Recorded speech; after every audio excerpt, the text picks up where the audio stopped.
This is the Horse Radio Network. This is episode 341 of Horse Tip Daily. A different horse tip, a different equine topic, a different equestrian expert every day.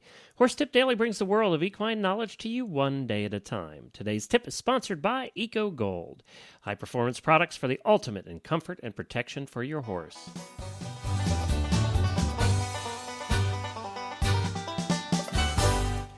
I'm Glenn the Geek, back with you from Lexington, Kentucky, and you're listening to Horse Tip Daily.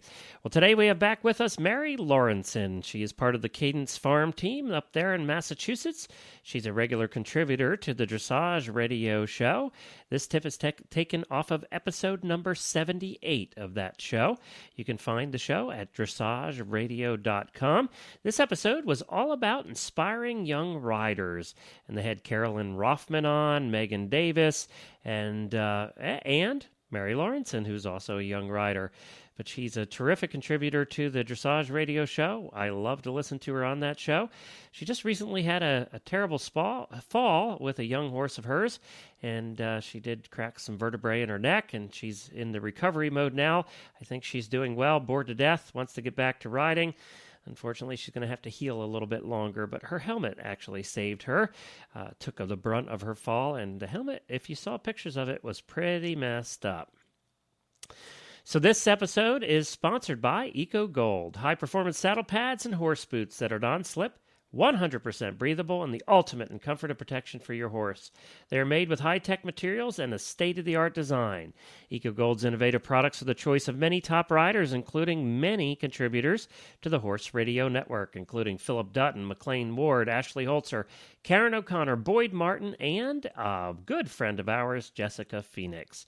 For more information about this fantastic line of products, visit them at ecogold.ca, and you can look there for some terrific holiday gifts. You can buy that gift for your horse or the horse lover in your life, and you can find some very practical gifts, but the high-end, top-notch stuff that people will be very thrilled to get and very impressed with at ecogold.ca. As I said, this tip was taken off of number 78 of the Dressage Radio Show. Mary Lauritsen. Well, Mary, I believe you've got a great tip for us this week about preparing tack for the cold winter months. And it's really good advice because you really do have to prepare, especially if you're in the cold north like you are. Yes, it's very true, and, we're preparing ourselves by bundling up and braving the cold months, but I think we need to do the same thing for our tack. So with the cold months rolling in, I think the first great step is to evaluate the condition of your tack and then prepare it for the temperature change. The first step, I think, really is looking over your tack, checking for wear and tear, stretching of the billets more specifically on your saddle, the connecting points of your reins, and the joints of your bridle. After checking these parts and the overall condition, I think that everybody should begin their winter remedy. And we all seem to have different products that we use and that we believe in. So, you can go over all of your tack with a good basic soap, and then conditioner is what is probably the most important point, for preparing your tack. The conditioner really will get in there and keep the moisture in and hopefully save it from breaking as the cold weather brings in, a really sharp bite to the leather. I think one other thing that you can do, just in addition to using your regular soap and conditioner, is using white vinegar. White vinegar is a remedy for so many things, and it's also really great for using on your reins of your bridle, as it dissolves unseen sweat and dander that comes from your horse's neck. Lastly, I think, again, we all retreat to the warm tack room during the winter months. And I believe most people do keep their tack in this place, but some don't. I've seen people keep their tack in the cold all winter long, and it's really a good move to keep your tack in a warm place, as it keeps the leather soft and it will lengthen the life of your leather equipment. That's great advice, Mary. So with the white vinegar, tell us a little bit, how do you apply that, and do you put it in on the leather for storage?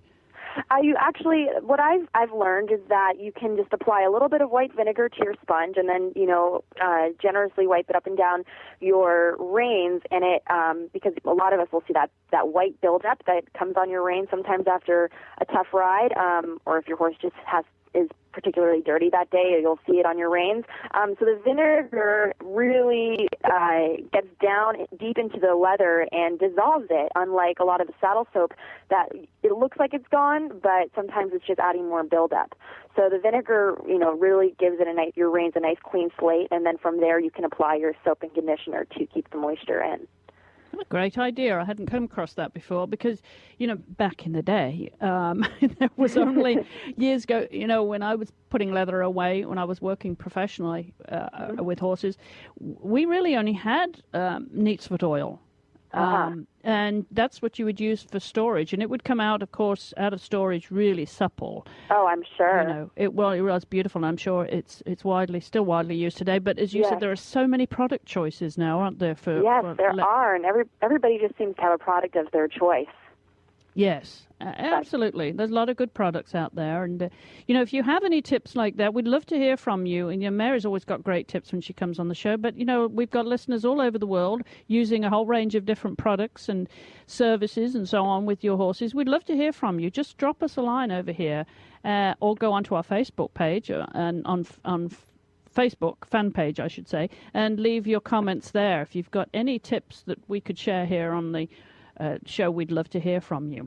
Thank you to Chris and to Mary Lauritsen for joining us here on the Horse Tip Daily Show, for letting us borrow their tips from the Dressage Radio Show. That was episode number 78, found at dressageradio.com. You can listen to it. If you haven't yet, you should listen to The Horses in the Morning, 9 a.m. every day, Monday through Friday, 5 days a week. We're on from 9 a.m. Eastern to 10:30 a.m. Eastern. If you can't listen to it live or give us a call on the show, it's the first show we do here at the Horse Radio Network where we can take calls. But if you can't call us or listen to it live, you can listen to it on the recorded version. Just go to horsesinthemorning.com. We'll be back again tomorrow with another new expert and another new horse tip. Until then, stay safe, everyone, and wear your helmet. The Horse Radio Network and the Horse Radio Network hosts are not responsible for statements of guests or their opinions. Use your own judgment when listening to the tips provided by the experts on Horse Tip Daily.